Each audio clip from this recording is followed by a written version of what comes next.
Hello everyone. आज हम लोग क्लास 6 का एनसीईआरटी साइंस में 14 चैप्टर देखेंगे। चैप्टर का नेम है वाटर। तो आइए देखते हैं इस चैप्टर में क्या क्या इंपॉर्टेंट पॉइंट्स दिया गया है। Water is essential for life. Water which is fit for human consumption is known as fresh water और potable water. Only 2.6% of total water is fresh water. Only 0.01% of the total water reaches human and animals. Water cycle.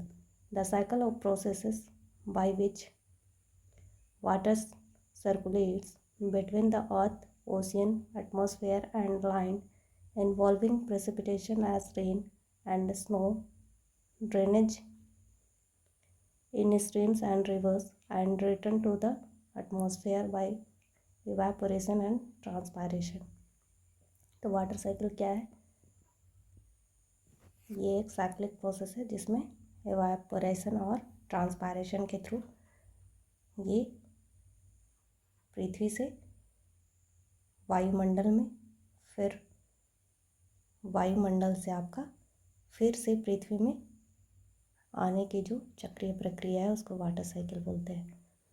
Water conservation. It is the wise and judicious use of water. Ways of conserving water: get all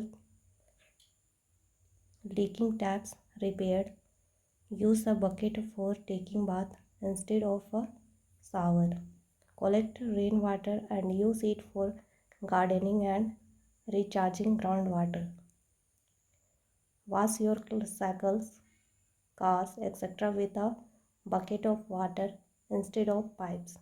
Instead of washing the floor, use a mop.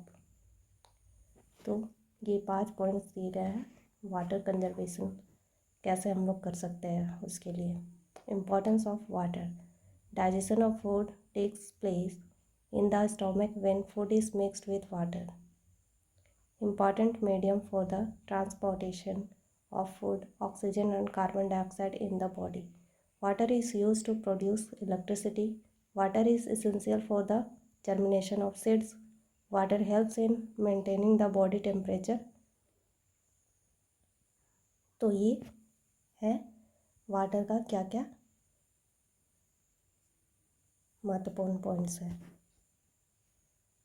Water का use कहाँ कहाँ होता है वो दिया गया है। Excess of water when it rain और स्नो.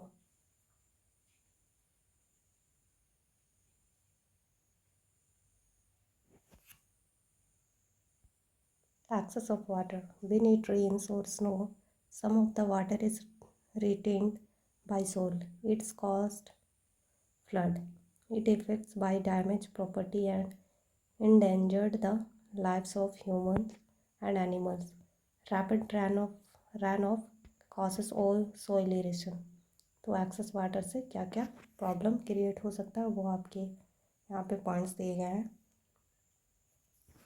क्या क्या हो सकता है? तो फ्लड आ सकता है, फिर आपका प्रॉपर्टी मतलब डैमेज हो सकता है, ह्यूमन और एनिमल्स इंडेंजर्ड में पड़ सकते हैं, फिर सॉइल इरोशन हो सकता है। सॉइल इरोशन होगा तो फिर आपका पूरा आपका environment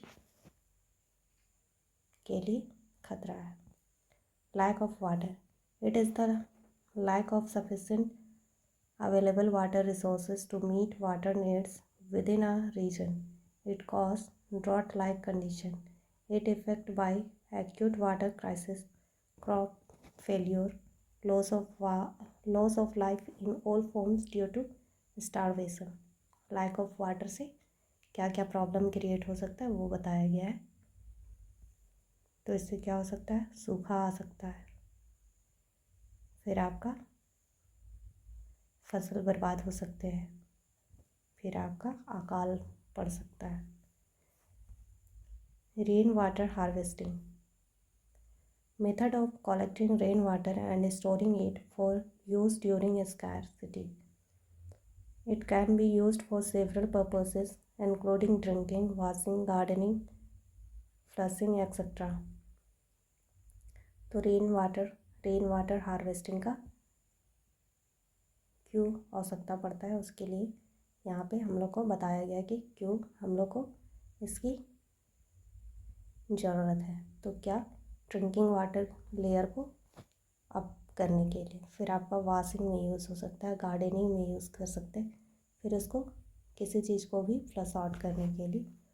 water vapour gets added to air by evaporation and transpiration. The water vapor in the air condenses to form tiny droplets of water which appear as clouds. Many tiny water droplets come together and fall down as rain, snow or hail.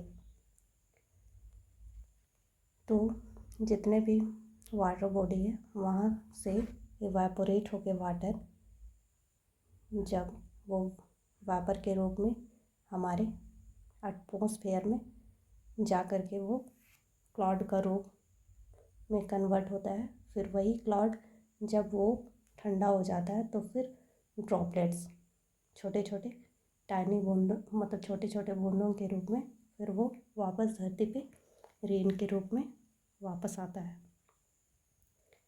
Next देखते हैं, rain, hail and snow replenish water in rivers, lake, pond and walls, wells and soil.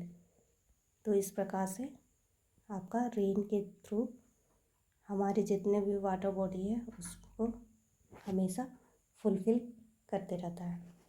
Excessive rain may cause flood while lack of it for long period may cause drought. जब excess water मतलब rainfall होगा तो बाढ़ का रूप ले सकता है, और फिर अगर लैक ऑफ मतलब जब रेन का कमी हो जाएगा तो फिर सूखा पड़ सकता है। तो दोनों कंडीशन हमारे लिए डेंजर ही है। The amount of usable water on earth is limited, so it need to be used carefully.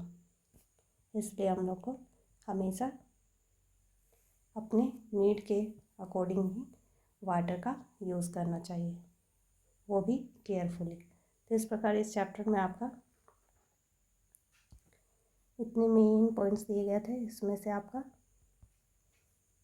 Main point है आपका इवेपोरेशन, कंडेंसेशन, ट्रांसपायरेशन, ये आपके लिए मोस्ट इम्पॉर्टेंट है। फिर हाउ टू कंजर्व वाटर, ये आपके लिए, और वाटर का इम्पोर्टेंस और वाटर साइकिल, ये आपके लिए। फ्रेश वाटर कितने क्वांटिटी में है, वो कितने परसेंटाइल में है पृथ्वी पे, वो आपके लिए इम्पॉर्टेंट है। तो इस चैप्टर में मोस्ट इम्पॉर्टेंट इतने हैं जो आप देख लीजिएगा। धन्यवाद।